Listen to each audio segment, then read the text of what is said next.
Assalamualaikum warahmatullahi wabarakatuh. Shalom. Perkenalkan, nama saya Jose Alfred Lian, NPM 048. Saya dari Prodi Ekonomi 2021 kelas A. Saat ini saya akan menjelaskan profil usaha saya, yaitu minyak tanah. Kita langsung ke materinya. Yang pertama ada landasan usaha.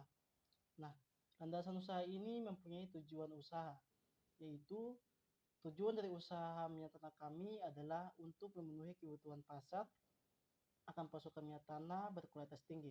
Nah, hal ini mencakup penyediaan produk yang memenuhi standar kualitas dan keamanan yang ditetapkan serta dapat memenuhi kebutuhan pemanasan dan penerangan rumah tangga, perusahaan, dan industri di wilayah yang akan saya tempatkan. Selanjutnya ada visi dan misi dari usaha saya. Nah, visi saya itu menjadi penyediaan terkemuka minyak tanah berkualitas tinggi dan terpercaya di wilayah yang akan saya tempatkan, serta memberikan pelayanan terbaik kepada pelanggan. Misi saya yaitu pertama, menyediakan minyak tanah berkualitas tinggi yang aman dan ramah lingkungan. Yang kedua, menawarkan harga yang kompetitif dan terjangkau untuk memenuhi kebutuhan pelanggan. Yang ketiga, menjaga ketersediaan stok yang cukup agar pelanggan tidak kehabisan pasokan. Dan keempat, memberikan pelayanan yang ramah, cepat, dan efisien kepada pelanggan. Dan yang kelima yaitu mengedukasi masyarakat tentang manfaat dan penggunaan yang tepat dari minyak tanah. Selanjutnya ada sasaran usaha saya. Yang pertama, meningkatkan penjualan. Nah, penjualan ini memiliki sasaran ini bertujuan untuk meningkatkan volume. Nah, penjualan minyak tanah dalam periode tertentu seperti bulanan, triwulan, atau tahunan. Nah, misalnya meningkatkan penjualan sebesar 10% dalam setahun. Yang kedua, meningkatkan pasang pasar. Nah, sasaran ini melibatkan upaya untuk meningkatkan pasang pasar bisnis saya dalam industri minyak tanah di wilayah yang akan saya layani. Ini dicapai melalui strategi pemasaran yang agresif, peningkatan kualitas produk, dan kepuasan pelanggan yang tinggi. Berikut ada strategi pencapaian. Nah, strategi yang saya gunakan itu yang pertama, diversifikasi produk. Nah, menghasilkan produk-produk terkait atau produk-produk yang lebih ramah lingkungan, seperti minyak tanah dengan kandungan sulfur rendah atau minyak tanah yang biodiesel untuk menjangkau segmen pasar yang lebih luas. Yang kedua, penetrasi pasar. Nah, strategi ini melibatkan upaya untuk meningkatkan pasang pasar di wilayah yang sudah saya ada dengan strategi pemasaran agresif. Nah, peningkatan kualitas produk, penawaran harga kompetitif, atau pelayanan pelanggan yang unggul, dan seterusnya. Yang kedua ada penetrasi pasar lokal. Nah, kami fokus pada peningkatan pasang pasar di wilayah lokal dengan strategi pemasaran yang efektif, seperti iklan lokal, promosi khusus, atau kemitraan dengan bisnis lokal untuk memperluas jangkauan dan meningkatkan kesadaran mereka. Dan yang keempat yaitu perluas jaringan distribusi. Nah, kami akan mengupayakan untuk membangun kemitraan dengan toko bahan bakar, perusahaan perawatan mesin, dan penyediaan layanan pemanas di wilayah yang lebih luas. Nah, hal ini akan membantu kami untuk memperluas jangkauan bisnis kami dan mencapai lebih banyak potensi pelanggan. Selanjutnya atau yang kedua yaitu rancangan struktur organisasi usaha bisnis. Di sini ada 3. Yang pertama, direktur. Nah, direktur ini pemilik atau sekaligus penanggung jawab segala aktivitas kegiatan perusahaan. Ia memiliki kewenangan untuk mengatur jalannya kegiatan usaha. Nah, tugas direktur atau pemilik usaha yaitu perencanaan strategi, pengambilan keputusan, manajemen operasional, pengembangan dan pertumbuhan bisnis, dan manajemen tim dan kepemimpinan dan komunikasi dan hubungan stakeholder. Yang kedua ada bendahara. Nah, bendahara ini adalah jabatan atau posisi di bidang keuangan. Jadi secara umum bendahara bertanggung jawab dalam mengelola dan mengawasi aspek keuangan suatu organisasi, baik itu perusahaan, lembaga pemerintahan, atau organisasi. Nah, tugas bendahara yaitu merekam dan memelihara catatan keuangan, pengeluaran kas, dan pengeluaran pelaporan keuangan, dan terakhir pemeriksaan dan pengawasan. Dan yang ketiga ada karyawan. Nah, karyawan ini adalah individu yang bekerja untuk suatu perusahaan, organisasi, atau memberi kerja lainnya dengan tujuan melakukan tugas-tugas tertentu sesuai dengan perjanjian kerja atau kontrak yang disepakati. Nah, mereka menerima kompensasi atau upah sebagai imbalan atas pekerjaan yang mereka lakukan. Nah, tugas karyawan yaitu pekerja lapangan, teknisi, operator fasilitas, dan ahli lingkungan. Dan yang ketiga ada strategi operasional bisnis usaha minyak tanah saya. Di sini saya ada 5. Yang pertama, ada pengoboran yang efisien. Nah, kami menggunakan metode pengoboran yang efisien dan biaya efektif untuk mencapai target produk minyak. Nah, misalnya menggunakan peralatan pengoboran yang handal dan memilih lokasi yang berpotensi menghasilkan minyak dengan biaya operasional yang rendah. Yang kedua, kami memiliki pemilihan peralatan. Nah, kami melakukan pemeliharaan preventif dan perbaikan rutin terhadap peralatan dan pengoboran dan produksi. Nah, hal ini akan membantu meminimalkan waktu henti dan memastikan kelancaran operasi. Dan yang ketiga itu pemantauan produksi secara berkala. Nah, di sini kami akan memantau produksi minyak secara berkala untuk mengidentifikasi fluktuasi atau perubahan dalam hasil produksi. Nah, hal ini akan memungkinkan untuk mengambil tindakan korektif yang cepat jika terjadi masalah atau penurunan produksi yang tidak diinginkan. Dan yang keempat yaitu manajemen biaya. Nah, kami akan mengelola biaya operasional dengan efisien dan mengidentifikasi peluang penghematan. Nah, misalnya kami akan melakukan negosiasi yang baik dengan pemasok, memantau konsumsi energi, dan mengoptimalkan penggunaan bahan bakar dan sumber daya lainnya. Dan yang kelima yaitu kebijakan keselamatan dan keamanan. Nah, kami akan menerapkan kebijakan keselamatan dan keamanan yang akan ketat untuk melindungi karyawan, fasilitas, dan lingkungan sekitar. Nah, memberikan pelatihan keselamatan kepada karyawan dan mengadopsi praktik kerja. Dan selanjutnya yang 4 yaitu strategi pemasaran bisnis usaha minyak tanah saya. Yang pertama, pemasaran lokal. Nah, di sini kami akan fokus pada pemasaran di daerah lokal atau regional. Kami akan membangun hubungan dengan pelanggan potensial di sekitar bisnis dengan menghadiri acara lokal, memberi iklan dengan media lokal, dan memanfaatkan jaringan komunikasi atau komunitas. Dan yang kedua yaitu ada pelayanan pelanggan yang personal. Jadi kami akan menyediakan pelayanan pelanggan yang personal dan berkualitas tinggi. Jadi kami akan membangun hubungan yang kuat dengan pelanggan dengan memberikan solusi yang tepat waktu, tanggap terhadap pertanyaan dan masalah, dan memberikan pengalaman positif. Dan yang ketiga yaitu penggunaan media sosial. Nah, di sini kami akan memanfaatkan platform media sosial seperti Facebook, Instagram, atau Twitter untuk mempromosikan bisnis dan produk minyak tanah, atau menggunakan konten menarik foto atau video dan berinteraksi dengan penghutan secara aktif. Di sini yang kelima yaitu strategi SDM usaha minyak tanah. Nah, di sini saya memiliki 6, yaitu pemilihan karyawan yang tepat. Nah, kami akan melakukan proses seleksi yang cermat untuk memilih karyawan yang memiliki keterampilan, pengetahuan, dan pengalaman yang sesuai dengan kebutuhan usaha minyak tanah. Di sini kami akan menyelidiki referensi dan melibatkan karyawan potensial dalam wawancara untuk memastikan kesesuaian dalam budaya perusahaan. Yang kedua, yaitu pelatihan dan pengembangan. Kami akan menyediakan pelatihan yang tepat untuk karyawan dalam hal keahlian teknis, keselamatan kerja, manajemen kualitas, atau keahlian khusus lainnya yang diperlukan dalam operasi usaha minyak tanah kami. Selanjutnya itu melakukan program pengembangan karyawan untuk meningkatkan keterampilan dan pengetahuan mereka seiring waktu. Dan yang ketiga itu kebijakan kompensasi dan insentif. Kami akan membangun kebijakan kompensasi yang adil dan kompetitif untuk menarik dan mempertahankan karyawan yang berkualitas.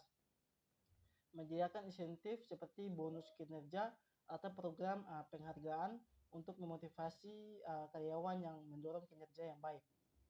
Dan yang keempat yaitu komunikasi dan partisipasi karyawan. Di sini kami akan membangun budaya komunikasi terbuka di antara karyawan dan manajemen.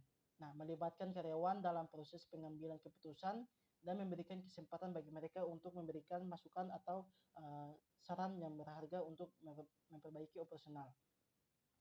Dan yang kelima yaitu pengelolaan kinerja. Di sini kami akan menetapkan tujuan yang jelas dan struktur untuk setiap karyawan. Nah, kami melakukan evaluasi kinerja secara teratur dan memberikan umpan balik yang konstruktif untuk membantu karyawan meningkatkan kinerja mereka dan memberikan pengakuan atau pencapaian dan memberikan arahan jika diperlukan. Dan yang keenam yaitu peningkatan hubungan kinerja. Nah, di sini kami akan membangun hubungan kerja yang baik antara manajemen dan karyawan. Nah, mengadakan pertemuan rutin baik individu maupun kelompok. Nah, untuk membahas masalah, memberikan umpan balik, dan membangun kepercayaan di antara tim. Selanjutnya yaitu strategi keuangan usaha minyak tanah. Di sini saya memiliki 7. Yang pertama, perencanaan anggaran. Kami akan membuat rencana anggaran yang terperinci untuk mengelola pendapatan dan pengeluaran bisnis. Mengidentifikasi semua biaya yang terkait dengan operasional bisnis, termasuk biaya produksi, biaya bahan baku, biaya distribusi, dan biaya administrasi. Yang kedua yaitu pengelolaan atau arus kas. Nah, kami akan memantau dan mengelola arus kas dengan cepat atau cermat. Nah, kami akan memastikan bahwa aliran masuk dan keluar uang tunai terjaga agar bisnis dapat memenuhi kewajiban keuangan yang ada, seperti membayar gaji karyawan, membayar utang, dan membiayai kebutuhan operasional sehari-hari. Yang ketiga itu pengendalian biaya. Di sini kami akan menerapkan kebijakan dan prosedur untuk mengendalikan biaya operasional. Misalnya, membandingkan dan memilih pemasok dengan harga yang kompetitif, melakukan negosiasi yang baik, dan membantu atau memantau penggunaan sumber daya dengan efisiensi. Dan yang keempat yaitu manajemen persediaan. Nah, di sini kami akan mengelola persediaan dengan baik untuk menghindari kerugian akibat barang rusak atau kadaluarsa. Nah, kami akan memantau tingkat persediaan, melakukan perencanaan permintaan yang tepat, dan mengoptimalkan siklus persediaan agar tidak terjadi kekurangan atau kelebihan dalam persediaan. Dan yang kelima yaitu pendanaan yang tepat. Di sini kami akan mencari sumber pendanaan yang sesuai untuk bisnis. Kami bisa melalui modal sendiri, pinjaman dari bank, investor, atau program bantuan pemerintah. Jadi kami akan menganalisis pilihan pandangan dengan mempertimbangkan suku bunga, persyaratan pembayaran, dan risiko yang terkait. Dan yang keenam itu analisis harga pokok produksi. Di sini kami akan menghitung dan menganalisis harga pokok produksi dengan cermat, melibatkan semua biaya produksi seperti bahan baku, upaya tenaga kerja, biaya oversight, dan biaya produksi lainnya. Dan memastikan harga jual produk mencakup semua biaya produksi dan memberikan keuntungan yang wajar. Dan yang keenam yaitu memantau keuangan. Nah, di sini kami akan melakukan pemantauan keuangan secara teratur atau rutin untuk mengidentifikasi perubahan atau tren dan kinerja keuangan bisnis. Jadi kami akan menggunakan laporan keuangan seperti laporan laba rugi, neraca, dan arus kas untuk melakukan analisis keuangan yang mendalam.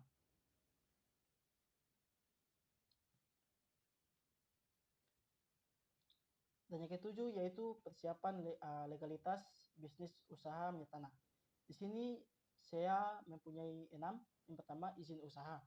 Nah, di sini kami akan memperoleh izin usaha yang diperlukan dari pemerintahan setempat atau instansi terkait seperti izin usaha dari Dinas Penanaman Modal dan Pelayanan Terpadu Satu Pintu atau DPMP TSP atau izin usaha dari Badan Usaha Milik Daerah atau BUMD. Nah, kami akan memastikan memenuhi persyaratan dan melengkapi dokumen yang diperlukan. Yang kedua itu perizinan lingkungan. Nah, di sini kami akan memastikan kesiapan dan pemenuhan persyaratan perizinan lingkungan yang berlaku. Nah, ini termasuk izin pengolahan limbah, izin penggunaan lahan, dan izin lingkungan lainnya yang diperlukan sesuai dengan regulasi setempat. Dan yang ketiga itu pajak dan perpajakan. Nah, kami akan melakukan pendaftaran dan pemenuhan kewajiban perpajakan. Nah, kami akan mendaftarkan bisnis untuk memperoleh nomor pokok wajib pajak atau NPWP dan memenuhi kewajiban pembayaran pajak seperti pajak pertambahan nilai atau PPPN dan pajak penghasilan atau PPH dan pajak lainnya sesuai dengan peraturan perpajakan yang berlaku. Dan yang keempat yaitu registrasi perusahaan. Kami akan mendaftarkan bisnis sebagai badan hukum yang sah seperti perusahaan perorangan atau CF atau komunitar atau clinical escape. Nah, di sini kami akan melengkapi prosedur registrasi dan mengumpulkan dokumen yang diperlukan seperti akta pendirian, surat-surat pendukung dan data identitas pemilik usaha. Dan yang keempat, dan yang kelima yaitu kepatuhan hukum. Nah, di sini kami akan memastikan kepatuhan bisnis terhadap undang-undang dan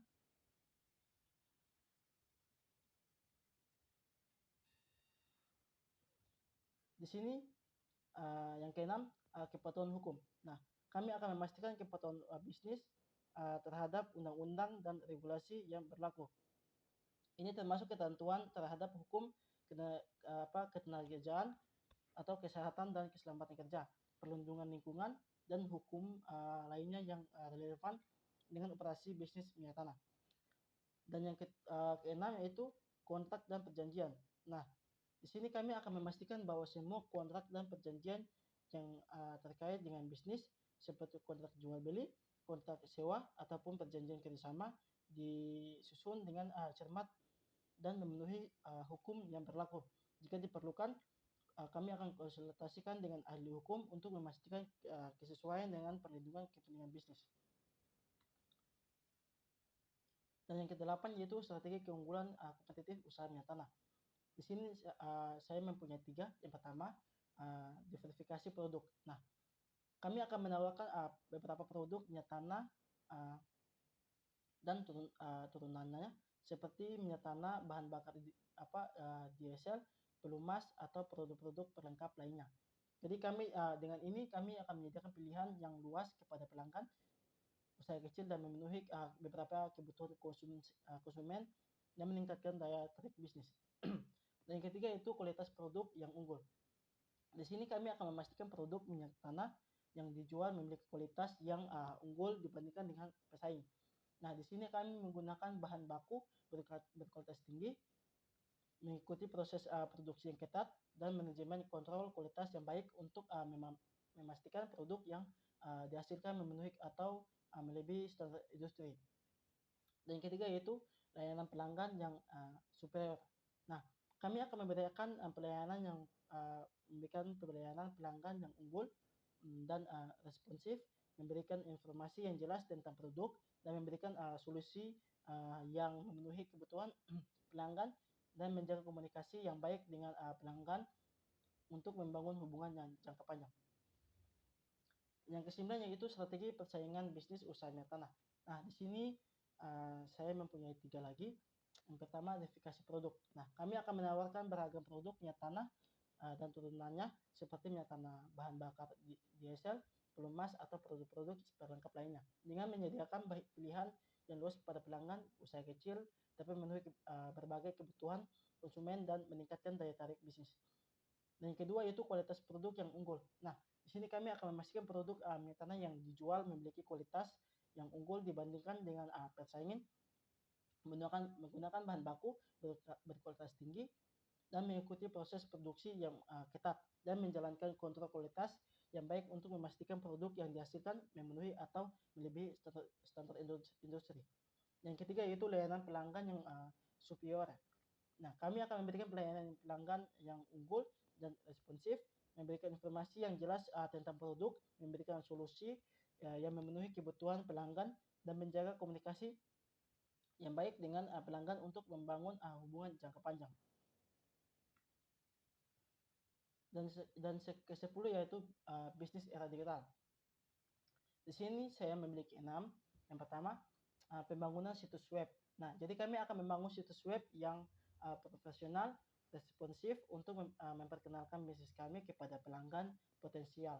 Nah, situs web dengan berfungsi sebagai pusat informasi tentang produk, harga, dan layanan yang ditawarkan. Selain itu, dapat menyediakan formulir pemesanan online yang memudahkan pelanggan dalam melakukan transaksi. Yang kedua, platform e-commerce. Nah, di sini kami akan memanfaatkan platform e-commerce yang sudah ada, seperti marketplace atau platform penjual online untuk menjual produknya tanah kami. Nah, hal ini memberikan kesempatan untuk menjangkau pelanggaran yang lebih luas dan mempermudah proses pembelian bagi mereka yang memesan. Dan yang kedua itu pemasaran digital. Nah, di sini kami akan menggunakan strategi pemasaran digital untuk meningkatkan visibilitas bisnis. Nah, ini akan meliputi optimasi mesin pencarian atau SEO untuk meningkatkan peringkat situs web di hasil pencarian. Nah, penggunaan iklan online untuk menjangkau atau audiens yang relevan dan memanfaatkan media sosial untuk berinteraksi dengan pelanggan potensial dan membangun brand awareness. Dan yang keempat yaitu strategi media sosial. Nah, di sini kami akan memanfaatkan kehadiran bisnis di media sosial seperti Facebook, Instagram, atau link-link lainnya untuk berinteraksi dengan pelanggan, mempromosikan produk, dan membangun komunitas. Nah, kami akan memiliki strategi media sosial yang baik dapat membantu meningkatkan exposure bisnis dan membangun hubungan yang lebih dekat dengan pelanggan. Dan kelima itu layanan pelanggan online. Nah, di sini kami akan menyediakan layanan pelanggan yang mudah diakses melalui saluran online seperti email, obrolan langsung, atau pesan instan. Jadi kami akan memberikan respons cepat dan solusi yang memasukkan bagi pertanyaan atau masalah pelanggan dapat meningkatkan kepuasan pelanggan dan membangun reputasi baik. Dan yang keenam yaitu analisis data pelanggan dan menganalisis data pelanggan untuk memahami perilaku dari preferensi mereka. Nah, ini dapat membantu dalam mengidentifikasi peluang penjualan tambahan, meningkatkan personalisasi dalam pemasaran, atau mengoptimalkan strategi penarikan pelanggan. Nah, mungkin itu saja materi dari profil saya. Jadi saya harapkan materi yang saya sudah jelaskan bisa bermanfaat bagi kita semua. Kurang lebihnya saya mohon maaf sebesar-besarnya, dan saya akhiri. Wassalamualaikum warahmatullahi wabarakatuh. Shalom.